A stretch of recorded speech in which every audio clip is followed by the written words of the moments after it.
ونعوذ بالله من شرور أنفسنا ومن سيئات أعمالنا من يهده الله فلا مضل له ومن يضلله فلا هادي له وأشهد أن لا إله إلا الله وحده لا شريك له وأشهد أن محمدا عبده ورسوله ثم أما بعد.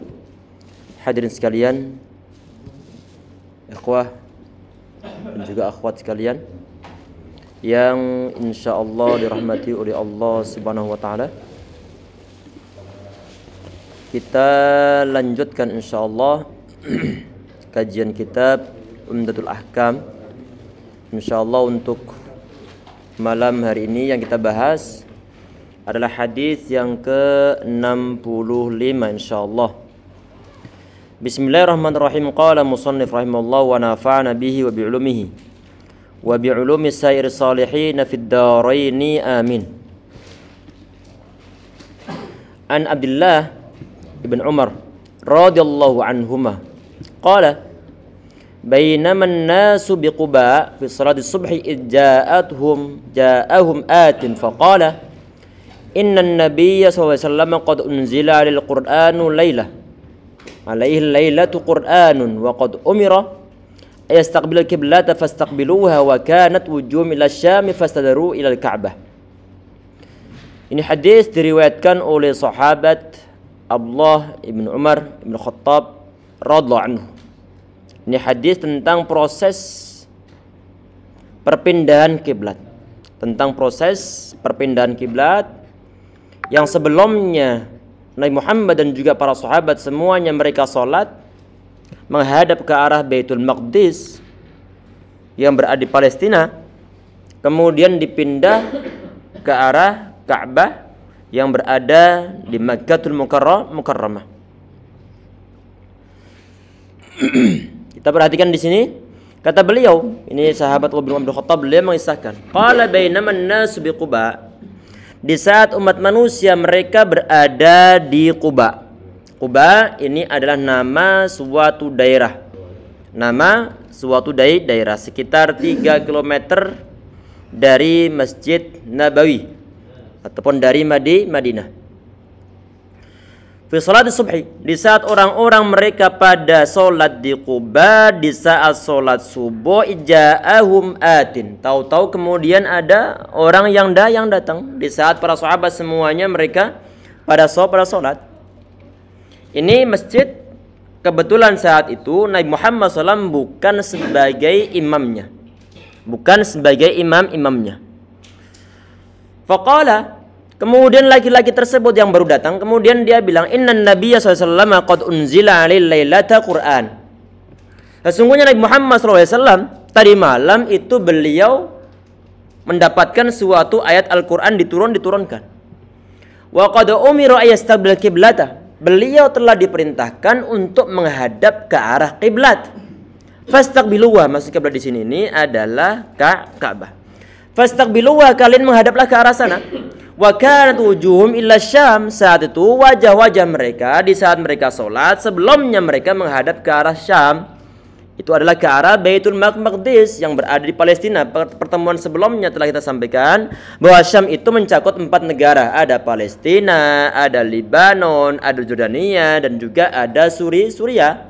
Itu adalah wilayah Syam di zaman-zaman tersebut. Di sini menyangkut masalah mereka menghadap ke arah Syam, maksudnya adalah menghadap ke arah Baitul Maqdis yang berada di mana? Di Palestina. Fastadaru ila Ka'bah, kemudian mereka berbalik menghadap ke arah Ka'bah. Tayyib. Ini sebelum kita bahaskan tentang masalah hadis ini. Ini tentunya di pertemuan sebelumnya pernah kita berikan suatu muqaddimah tentang masalah hal ini, bahwa Nabi Muhammad SAW di saat beliau berhijrah dari Mekkah menuju Madinah, selama 16 bulan namanya beliau dan juga para sahabat mereka sholatnya menghadap ke arah Baitul Maqdis yang berada di Palestina. Aslinya Nabi Muhammad SAW beliau nggak kurang serak. Aslinya kurang serak. Dalam artian bahwa beliau inginnya itu sholatnya beliau menghadap ke arah Ka'bah. Karena Ka'bah ini yang dibangun Nabi Ibrahim alaihissalam. Beliau pengennya menghadap ke arah sana. Tapi berhubung Nabi Muhammad SAW itu beliau bukan penentu suatu kebijakan. Kok bisa?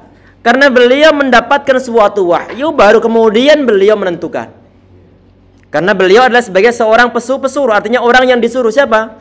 Oleh Allah Subhanahu wa taala. Selama wahyu belum ada, maka beliau menghadap ke arah Baitul Maqdis. Walaupun toh aslinya Nabi Muhammad kecenderungan beliau pengennya itu menghadap ke arah Ka'bah.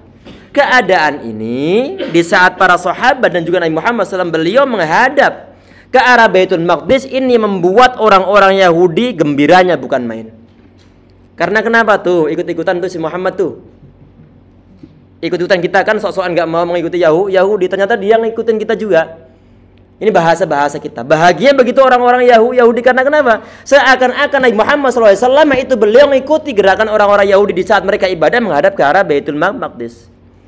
Tapi Nabi Muhammad SAW kan beliau pengen tadi kecenderungan hati beliau ngikut ataupun menghadap Ka'bah Nabi Ibrahim alaihissalam. Itu kiblatnya Nabi Ibrahim alaihissalam, yaitu yang berada di Mekah. Sehingga Nabi Muhammad SAW beliau sering berdoa pada Allah SWT, sering melihat ke langit, mengharap-harapkan ada wahyu turun.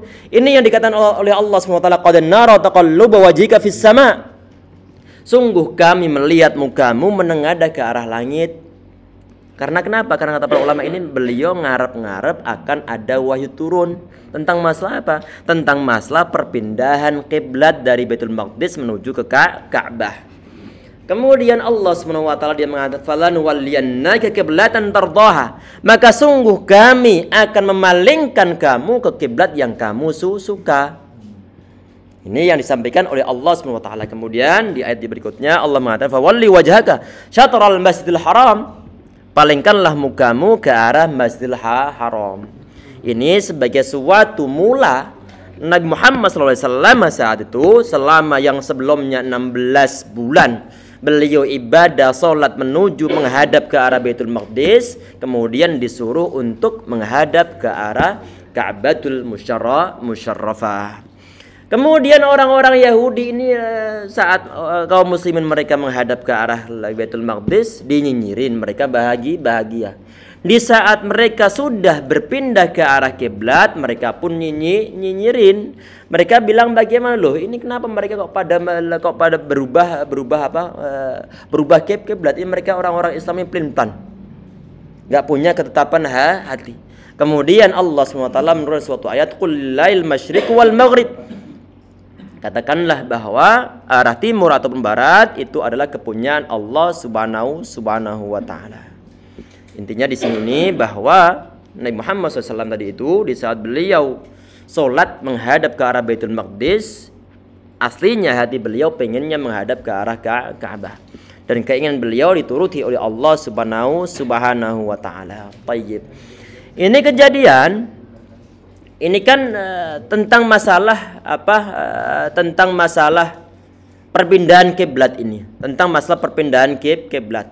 Sebelum kita bahaskan tentang kejadian yang disebutkan dalam hadis ini, bahwa kejadian ini tidak hanya ataupun perpindahan kiblat ini tidak hanya terjadi di dalam satu masjid saja, tetapi yang Anda ketahui ada 3 masjid. Ada 3 masjid. Yang pertama adalah Masjid Bani Salamah.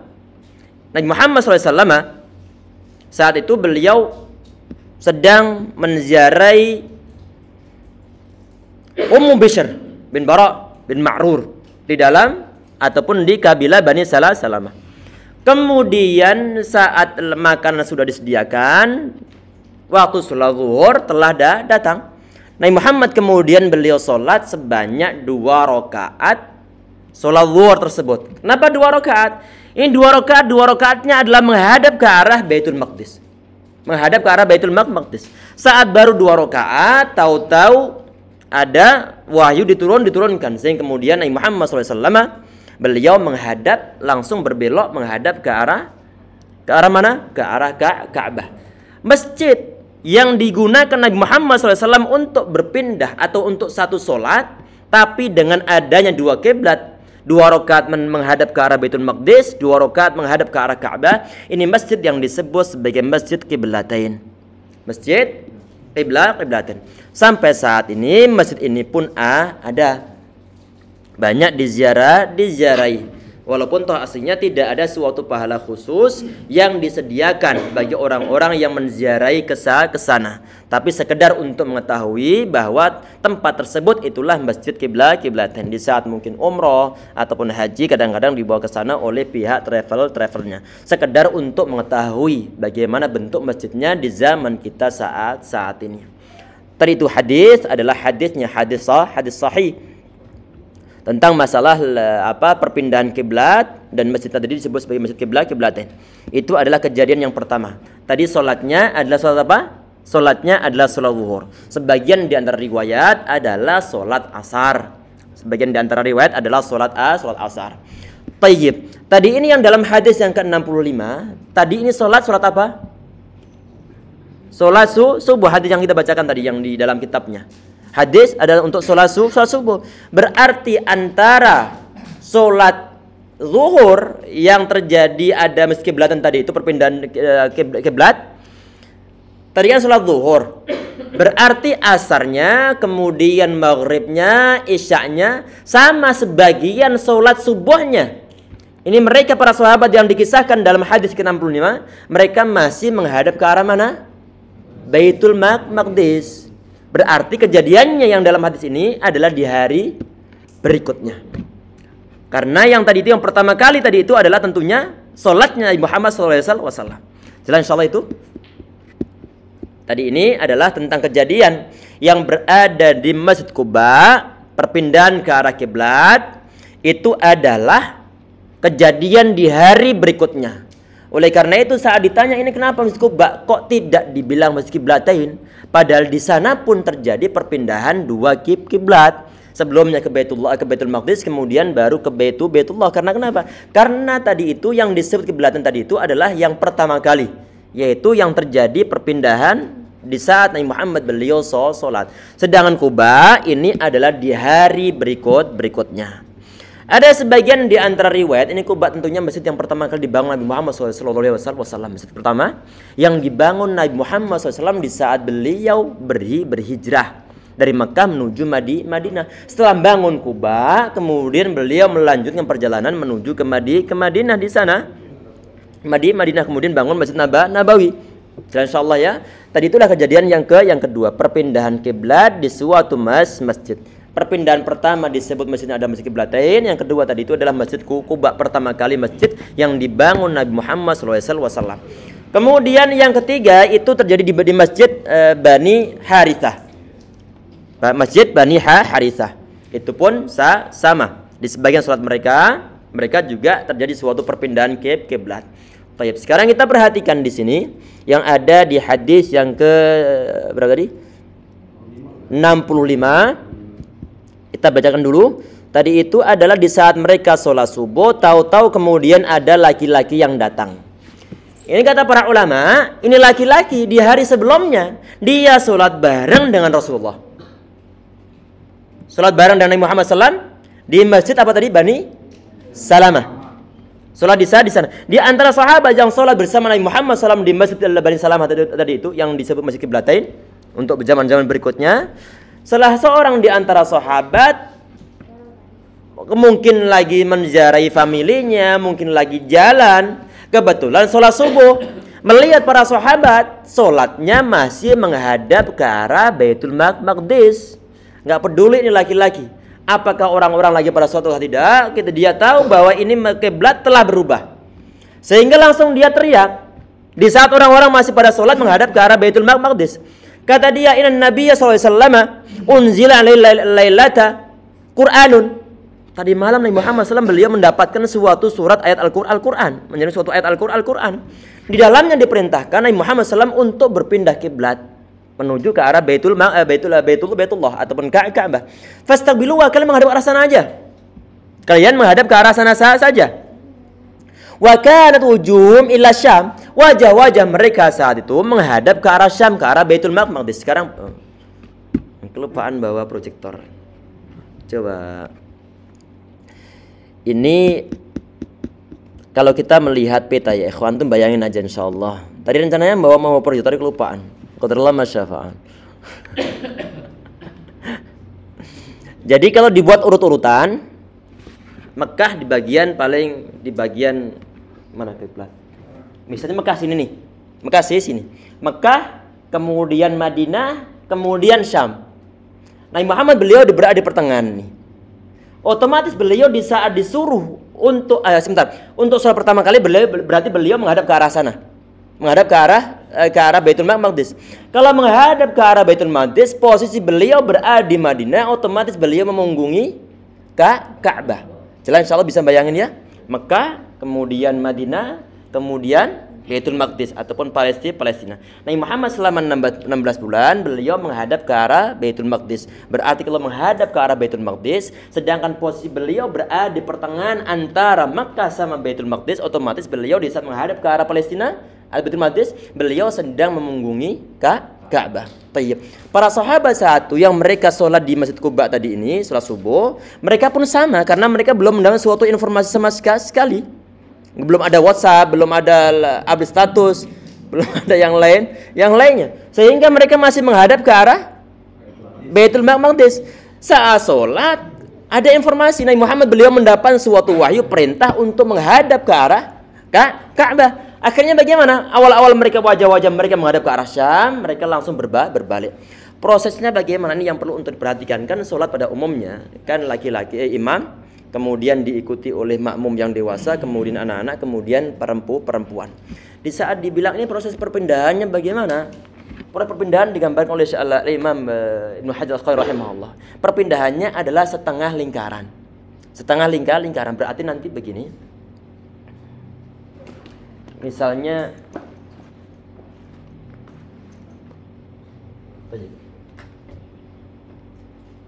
ini adalah shaf pertama, shaf kedua, shaf ketiga. Maka nanti imam di sini akan begini.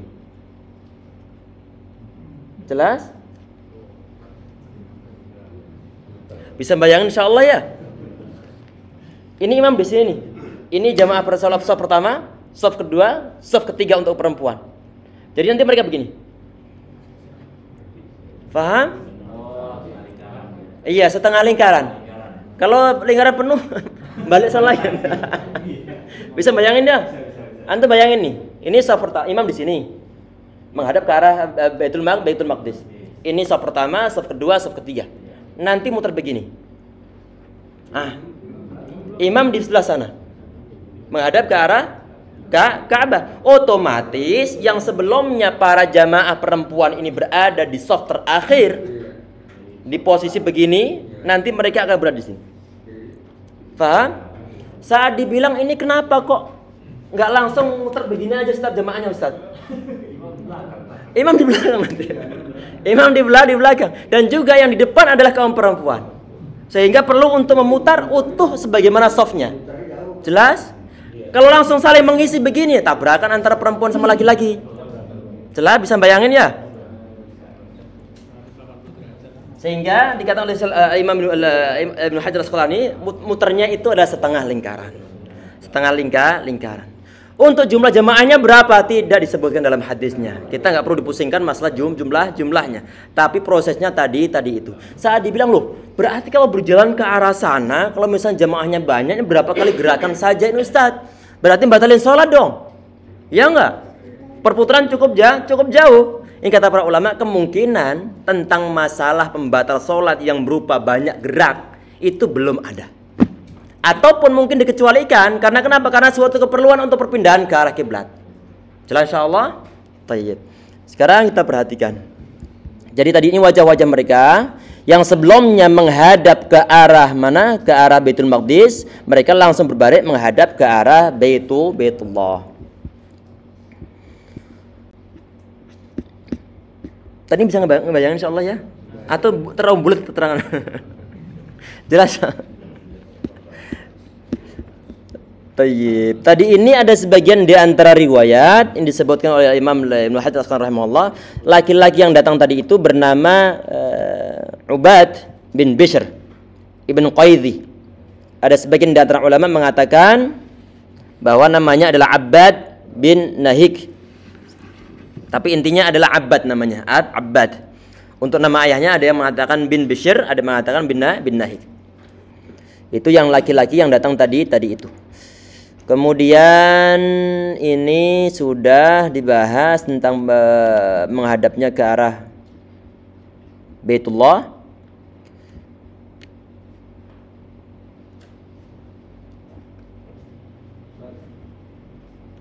Tafadhal.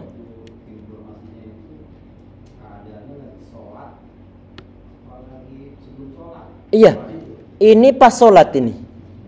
Fi sholatus subhi. Berarti pas sholat sama persis di saat Nabi Muhammad SAW beliau sholat di Masjid Bani Salamah. Jelas? Adalah pas sholat. Kalau nggak pas sholat mungkin lebih mudah. Lebih mudah dan mungkin akan terjadi suatu dialog sama sebelum. Gimana mau merubahnya nih? Itu jelas insya Allah. Ini semua ulama sepakat bahwa kejadian ini adalah di saat para sahabat sedang sholat. Sedang sholat. Bukan sebelum sholat. Jelas? Tadi ini sholat subuh ini. Iya, yang di mana? Yang di Masjid Kuba ini. Untuk sholat subuhnya. Kemudian kita bacakan tentang syarah ataupun ta'liq ataupun komentar Syekh Sa'di rahimahullah. Kita perhatikan fi kamalum tithalihim. Di dalam hadis yang ke-65 tadi itu ada sempurna imtithalnya ataupun ittiba'nya para sahabat. Ittiba'nya para sahabat, mencontohnya para sahabat, nurutnya para sahabat terhadap suatu perintah agama mereka sangat sempurna. Sehingga di saat ada suatu berita tentang masalah suatu wahyu, mereka langsung serentak melaksanakannya. Itu adalah para sahabat radhiyallahu anhum ajma'in. Dan kita perhatikan juga di saat ini sebagian di antara hadisnya adalah hadis yang sahih. Nabi Muhammad SAW itu di saat beliau kan udah dibangun Masjid Kuba. Kebiasaan Nabi Muhammad SAW itu adalah setiap hari Sabtu Nabi Muhammad SAW beliau jalan kaki, kadang-kadang jalan kaki, kadang-kadang naik kendaraan, datang Kuba, kemudian beliau sholat 2 rakaat. Dan di antara sahabat yang paling semangat mengikuti Nabi Muhammad SAW dengan segala model kehidupannya itu adalah sahabat Abdullah bin Abdul Khattab radhiyallahu anhu. Setiap Sabtu beliau Kuba, bisa sambil jalan, bisa sambil berkendaraan untuk sholat 2 rakaat di sana. Walaupun toh cuman untuk sholat 2 rakaat. Ini adalah para sahabat. Mereka semangatnya dalam mengikuti sunnah-sunnah Rasulullah SAW. Kemudian juga dibahas beliau di sini wa fihi qaidatun usuliyah. Di dalam hadis ini juga ada suatu kesimpulan bahwa dalamnya ada suatu kaidah usul fikih. Tentang apa ini? Wa ya anal ahkama la talzamu atau la tulzimul insana illa idza balaghathu.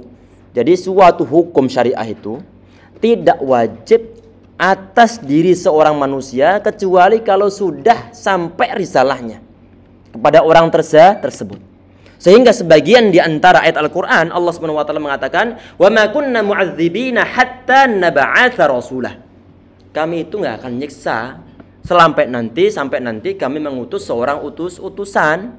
Karena kenapa? Adanya seorang utusan yang berdakwah itu adalah sebagai suatu hujjah, suatu argumen bahwa kalau misalnya ada orang yang dia tidak mengikuti suatu risalah, maka orang tersebut berhak untuk disiksa. Selama belum ada yang nunjukin, selama belum ada dai ke sana, maka tidak akan ada suatu siksa. Berarti belum ada suatu kewajiban. Karena kenapa? Memang belum tahu kok. Memang belum tahu. Sehingga di saat ada seorang rasul yang diutus, seorang dai diutus kemudian mendakwahkan sesuatu di zaman-zaman dahulu, maka itu adalah sebagai suatu hujjah tentang hal-hal yang diwajibkan atas semua umat manusia. Kemudian dibahas juga oleh beliau di sini, walau shalla qabla yablugha al-hukma atau hukmu lam yu'id walau shalla qabla yablugha hukmu lam yu'id. Kalau misalnya ada orang sholat ini, sedangkan hukum ataupun info tentang suatu syariat itu belum sampai kepada mereka, lam yu'id, maka tidak perlu diulang. Bagaimana gambarannya? Tadi yang perpindahan kiblat pertama kali misalnya terjadi di hari Kamis, sekedar permisalan. Kemudian untuk apa perpindahan kiblat yang terjadi di Kuba tadi itu adalah di hari berikutnya, berarti adalah hari Jumat. Sekedar permisalan. Di saat pertama kali perpindahan kiblat untuk sholatnya Nabi Muhammad SAW dilaksanakan untuk waktu sholat zuhur, sedangkan info tentang perpindahan kiblat di Masjid Kuba itu adalah di saat sholat subuh di hari berikutnya, otomatis di saat sholat asar, maghrib, isya, sama sebagian waktu subuh, sebagian rakaat sholat subuh, para jamaah, para sahabat yang sholat di Kuba, mereka masih menghadap ke arah Baitul Maqdis. Otomatis hukum perpindahan kiblat belum sampai kepada mereka.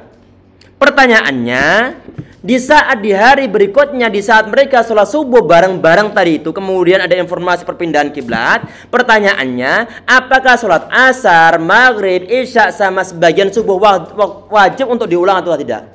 Di sini dibilang lam yu'id, tidak perlu untuk diulang. Karena kenapa? Memang belum sampai ke sana informasinya. Sehingga pelaksanaan sholat pertama sebelum, yaitu sholat sebelum ada info perpindahan kiblat, maka dianggap sah. Karena kenapa? Menggunakan dasar pensyariatan yang pertama. Berarti nggak perlu untuk diulang.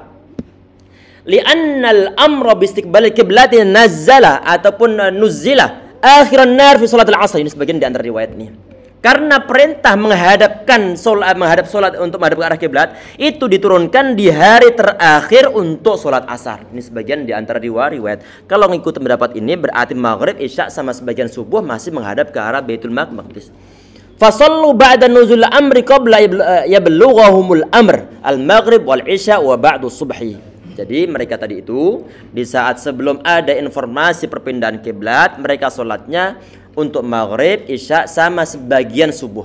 Kenapa kok dibilang sebagian subuh? Karena mereka mendapat informasi tentang perpindahan kiblat adalah di saat sholat subuh. Berarti ada sebagian rakaat sholat subuh mereka masih menghadap ke arah Baitul Maqdis. Sebagian rakaatnya menghadap ke arah Ka'bah setelah mereka mendapatkan suatu informasi perpindahan kiblat.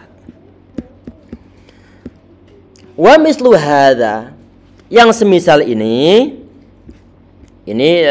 di poin berikutnya beliau membahas yang semisal ini, lau jahilal qiblah, begitupun sama nanti kalau misalnya ada orang dia nggak mengetahui arah kiblat, wajtahada, kemudian dia berusaha untuk nyari informasi, berusaha untuk mungkin nanya-nanya ataupun mungkin menggunakan kompas ataupun yang lain sebagainya.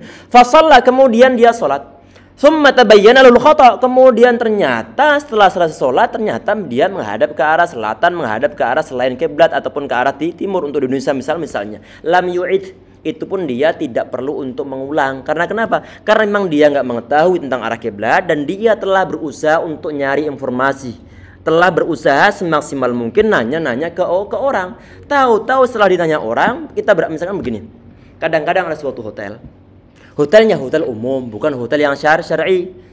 Walaupun tuh ada di antara hotel yang umum sudah ada penunjuk ke arah kiblat, mungkin ditaruh di bagian atas, mungkin ditaruh di bagian bawah, arah panah menuju ke arah kiblat. Sebagian nggak ada sama sekali, sebagian nggak ada sama sekali.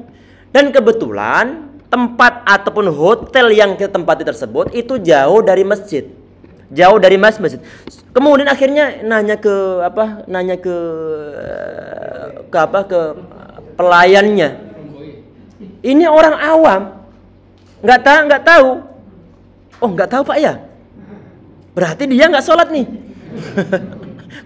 berarti dia nggak sholat. Akhirnya terpaksa kita keluar.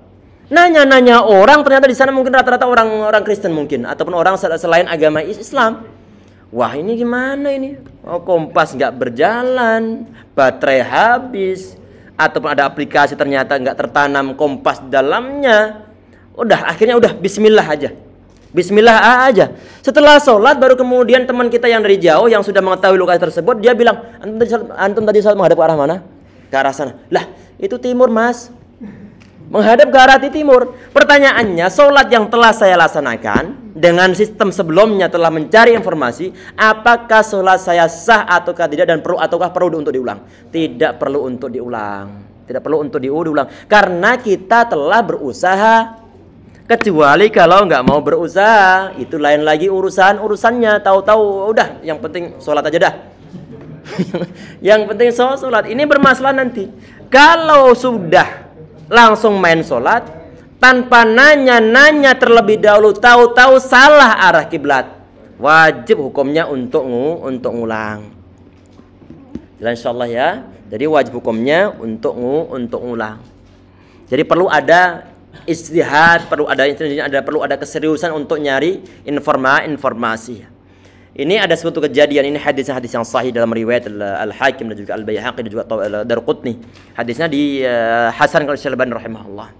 Di suatu saat ini ada serombongan pasukan yang dikirim tanpa dibersamai Nabi Muhammad SAW. Artinya yang disebut sebagai syariah. Kemudian saat waktu sholat datang, ini mendungnya gelapnya bukan main, sehingga nggak bisa melihat matahari, tidak bisa melihat matahari. Akhirnya bagaimana mereka debat ataupun mereka pada saling terjadi banyak perbedaan arah kiblat, perbedaan pendapat tentang arah kiblat. Akhirnya bagaimana? Udah, setiap masing-masing dari sahabat mereka sholat sesuai dengan keyakinan masing-masing. Menghadapnya tentunya, bukan keyakinan yang lain ya. Menghadap, ada yang ke arah sana, ke arah sana. Kemudian ini sebelumnya mereka telah berusaha untuk mencari informasi. Mungkin zaman-zaman dahulu kan mungkin nggak semua orang telah masuk agama Islam. Tapi yang jelas mereka telah berusaha, telah beristighfar. Akhirnya kemudian Nabi Muhammad SAW, beliau setelah para sahabat pulang menemui Nabi Muhammad SAW, mereka pada bercerita. Kemudian Nabi Muhammad SAW, beliau tidak merintah kepada mereka untuk ulang lagi sholatnya. Karena kenapa? Mereka nggak mengetahui arah dan mereka telah berusaha untuk mencari informasi. Kemudian Nabi Muhammad beliau mengatakan, qad ajza'at sholatukum, sholat kalian telah sah, cukup sholat kalian. Dari segi apa? Dari segi nggak perlu untuk diulang. Insyaallah ya, itu dasar yang digunakan oleh para ulama tentang masalah kebodohan kita, ketidaktahuan kita tentang kiblat. Kemudian kita telah berusaha untuk mencari, tapi kemudian sholat tahu-tahu kita salah arah, maka fala i'adata alaih, maka tidak perlu untuk diulang. Kemudian di poin berikutnya. Di poin berikutnya di sini, wa fihi qabulu khabaril wahid. Di dalam hadis ini juga terkandung suatu pengertian tentang ataupun kesimpulan tentang diterimanya khabar wahid. Ini di saat kita belajar ilmu ushul hadis, istilah ini insyaallah tidak akan asing. Khabar wahid itu adalah ada suatu hadis ataupun suatu informasi yang sumbernya hanya satu orang ataupun mungkin beberapa orang, tetapi tidak mencapai level mutawatir. Mungkin 2 orang, mungkin 3 orang, mungkin 4 orang. Ini disimpulkan dari mana? Tadi kan ada suatu perkataan, ija'ahum atin. Di saat mereka pada sholat subuh, tahu-tahu ada orang yang datang. Atin itu adalah satu orang yang datang. Satu orang yang datang. Langsung diterima oleh para sahabat. Padahal dalam urusan tahwilul qiblah, urusan perpindahan kiblat, bukan urusan sepele ini.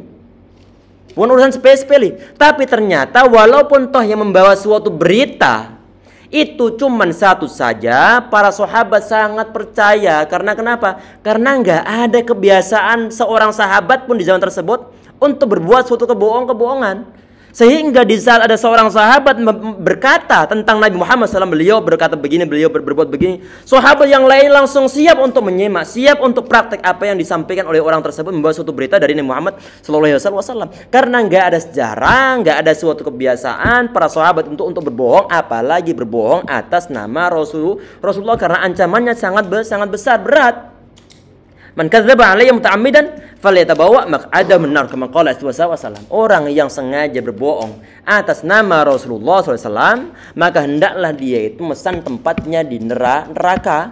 Ini dipahami oleh para sahabat dan cukup membuat mereka sangat takut untuk membuat suatu kebohongan. Sehingga di saat ada satu orang yang membawa suatu berita kepada para sahabat yang lainnya, mereka langsung percaya. Dan tadi itu tidak ada unsur istilahnya tanya jawab. Ente bener nih, nggak ada. Nggak ada. Keraguan-raguan sama sekali nggak ada. Keraguan-raguan sama sekali nggak ada. Sehingga digambar oleh Imam Muhammad bin Sirin rahimahullah. Jadi kunna ataupun para sahabat la yus'aluna al-isnad. Para sahabat itu di saat mereka menyampaikan sesuatu, mereka tidak ditanya tentang masalah ente ngomongin dari mana ini, bener nggak beritanya ini, nggak pernah ditanya begitu. Zaman siapa? Di zaman para sahabat. Sehingga semua ulama mengatakan bahwa para sahabat itu adalah udul. Artinya mereka adalah orang-orang yang adil, tidak berbuat suatu dustaan, apalagi atas nama Nabi Muhammad SAW. Sehingga walaupun toh misalnya ada suatu riwayat nih, hanya disebutkan rajulun minas sahabah, seorang laki-laki dari kalangan para sahabat, maka semua ulama menerima siapapun dia laki-laki tersebut dari kalangan para sahabat. Karena kenapa? Semua ulama Ahlussunnah wal Jamaah mereka mengatakan bahwa para sahabat itu adalah orang-orang yang adil udul. Dari segi periwayatan tidak akan berbohong atas Nabi Muhammad SAW. Baru kemudian setelah zaman-zaman para tabi'in, setelah ada suatu pembunuhan terhadap sahabat Utsman bin Affan radhiyallahu anhu, ada orang-orang Khawarij, ada kelompok-kelompok yang lainnya, sehingga di saat ada suatu berita yang dibilang Nabi Muhammad bersabda begini atau begitu, baru kemudian mereka ngecek nih, ente sumber dari mana ini? Kalau datangnya adalah dari orang-orang Khawarij, orang-orang ahli bid'ah misalnya, maka mereka akan mau menerimanya. Kalau datangnya dari orang-orang adil, maka mereka akan menerimanya. Ini adalah karena kenapa? Karena orang-orang di zaman pasca pembunuhan terhadap sahabat Utsman bin Affan radhiyallahu anhu, sudah ada orang-orang sebagian di antara mereka berani memalsukan hadis-hadis Nabi Muhammad SAW. Bukan suatu hadis dibilang sebagai suatu hadis. Gunanya untuk apa? Untuk menguatkan kelompok mereka. Sehingga para ulama kerja keras untuk meriwayatkan suatu hadis, dipilih memang benar-benar orang yang 100% atau orang-orang yang sangat siqah, bisa dipercaya, nggak suka bohong. Sehingga di saat ada suatu periwayatan suatu hadis, kemudian di antara para perawi bahwa suatu hadis tersebut kok ada yang terindikasi suatu kebohongan, maka hadisnya dianggap hadis yang lemah dan nggak bisa diterima. Karena kenapa? Potensi ini bukan hadis Nabi Muhammad SAW sangat besar. Karena kenapa? Lemah dari segi hafalan, kemudian dia ada sebagian di antara perawi dia bohong, sehingga riwayat semacam itu nggak diterima. Baik, kita kembali pembahasan. Tadi ini adalah tentang masalah ini hadis dijadikan oleh para ulama sebagai salah satu di antara argumen bahwa khobar wahid ataupun suatu hadis, suatu berita yang bersumber dari satu orang, asalkan orangnya itu thiqah, maka bisa diterima. Jelas ya? Tidak harus berjumlah 20 orang, 40 orang ataupun sampai mencapai level mutawatir. Di antara hujjah mereka bagaimana? Di antara hujjah mereka ya ikhwas sekalian, insyaallah dirahmati oleh Allah SWT, ini termasuk di antara hal yang menandakan bahwa para sahabat di saat mereka ngikut Nabi Muhammad SAW di zaman-zaman tersebut itu sangat sempurna. Apapun berita yang di atas namakan Nabi Muhammad SAW, para sahabat langsung akan percaya. Suatu saat ini hadis-hadis yang sahih ini. Suatu saat sahabat Anas bin Malik, ini hadis muttafaqun alaih, dalam Al-Bukhari ada, dalam Sahih Muslim juga ada. Sahabat Anas bin Malik radhiyallahu anhu, suatu saat beliau menjamu khamr. Tahu khamr? Kalau zaman kita saat ini bir. Sahabat Anas bin Malik ini sebelum diharamkan bir ataupun khamr. Sahabat Anas bin Malik radhiyallahu anhu, beliau menjamu sebagian di antara sahabat dengan khamr. Ada Abu Talha, ada sebagian di antara sahabat yang lain. Lagi mereka menikmati khamr, lagi mabuk-mabukan saat itu. Ini sebelum diharamkan khamr. Tahu-tahu lagi mereka lagi ngeflame, mungkin lagi walaupun lagi pendahuluan. Tahu-tahu kemudian ada satu orang yang datang dari kalangan para sahabat. Faqala hal balaghakumul khabar? Apa kalian telah mendengar suatu kabar? Mereka bilang, "Wa madzak?" Kabar apa itu? Qala hurrimatil khamr. Khamr telah diharamkan. Khamr telah diharamkan. Kemudian mereka bilang, "Ahrik hadhil qilal ya Anas." Anas, tumpahkan semuanya. Mereka lagi menikmati suatu minuman yang minuman surga. minuman surga. Walau mereka lagi menggenggam, lagi nyekek botol misalnya. Saat ada suatu informasi bahwa khamr telah diharamkan, mereka serentak langsung bilang, "Tumpahkan ya Anas." Masya Allah, kesempurnaan para sahabat, dalam mengikuti perintah Rasulullah, walaupun toh pembawa berita ada cuma satu orang. Nggak ada debat sama sekali, ente bener aja nih. Kita lagi mau menghabiskan nih, belum habis nih, nanggung nih. Nggak ada. Masya Allah, ini para sahabat-sahabat kita radhiyallahu anhum ajma'in. Jadi nggak ada apa istilahnya, nggak ada konfirmasi, nanya jawab lagi, nggak ada. Ada satu berita tentang keharaman khamr, langsung diperintahkan untuk menumpahkannya. Sehingga sebagian di antara sejarawan Islam, para ulama, sebagian di antara riwayat, sampai Madinah saat itu penuh dengan genangan-genangan khamr. Karena kenapa? Serentak diharamkan saat itu. Walaupun toh dengan sistem apa berangsur-angsur. Tetapi saat sudah jelas-jelas diharamkan, langsung ditumpahkan semuanya. Walaupun toh saat itu mereka lagi nongkrong menikmati khamr. Masya Allah, ini adalah para sahabat. Jadi saat ada suatu perintah, mereka nggak tawar-menawar, sehingga generasi mereka jauh lebih daripada generasi kita saat ini. Kita nawar kalau sesuai dengan hati nurani kita, ada suatu hukum syariat sesuai dengan hati nurani, kita ikutin. Nggak sesuai, kita tinggalkan. Ini orang siapa ini? Orang-orang di zaman kita saat ini. Insya Allah ya. Walaupun toh misalnya jelas-jelas misalnya ada musik haram, atau misalkan ini si grup band ini mendukung LGBT, habis ini tiketnya. Walaupun harganya cukup mahal. La haula, Allah kasih hidayah insyaallah. Allah kasih hidayah. Ini berat orang-orang yang menghabiskan duitnya sampai jutaan untuk hal-hal yang semacam itu. Hal yang semacam mendatangkan adalah artis yang di sana ada pendukungan terhadap LGBT. Masya Allah, saat ditanya di akhirat, harta benda ente guna untuk apa? Dijawab, anak guna untuk beli tiket harga 12 juta. Ini bandnya adalah band pendukung LGBT. Langsung malaikatnya. La haula wala quwwata. Allah kasih hidayah pada kita semua dan mereka semua insyaallah, amin ya rabbal alamin. Sampai 2 hari habis, la haula wala quwwata illa billah. Allah musta'an. Alhamdulillah selesai insyaallah untuk hadis yang ke berapa tadi? 65. Nanti di pertemuan berikutnya ini hadis yang ke 66 insyaallah. Semoga yang kita bahas pada pertemuan kita kali ini diberikan keberkahan, diberikan kemanfaatan oleh Allah Subhanahu wa taala insyaallah, amin ya rabbal alamin. Nanti habis salat Isya insyaallah masih ada sesi tanya jawab secara singkat. Jadi untuk sesi yang pertama kita tutup dengan doa kafaratul majelis. Subhanahu wa bihamdika asyhadu an la ilaha illa anta astaghfiruka wa atubu ilaik. Assalamualaikum warahmatullahi wabarakatuh.